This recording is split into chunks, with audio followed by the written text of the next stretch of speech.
hello आज तो बेपार बेपार हेलानी कौन करिया देखुची मार्केट रे कौन माछ फाच अच्छी कि कौन अच्छी देखे जाएगी बेपार बेपार तो नहीं पदी कौन कहूला दुकान टा करियो बोली आज कहला माछ आनिक पकेइबो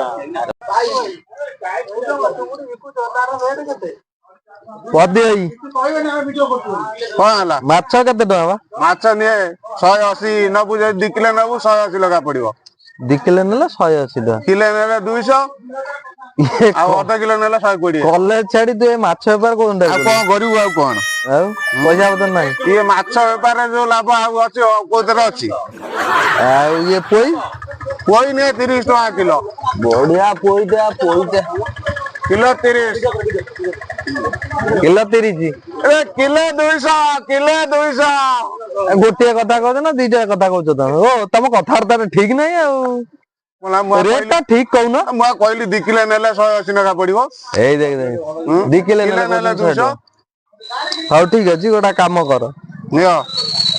टोटल 5 किलो टोटल ले केते टका 5 किलो नेले 1000 टका 1000 टका ताले किलो केते पइला 200 पइला नाइ भाई तोर रख मु देखुची मुन्ना आइबा के नले माछ चिकन दे नै पड़े जाउनु चिकन ने ना तो मटन ने ना आ कोन लउजली हाउ ठीक तो माछ चुंगुडी माछ भाई ये कोन पति नै चलनु नले आ 4 दिन रहइबो ए माछ एते करिया तू पाटी ना तो नबार इच्छा नै जाय तू एमिति को कथार्ता व्यवहार ठीक नै आ कथार्ता करियो कोन ए भाई आर व्यवहार ठीक नै दुकान के आसी तम अरे से दे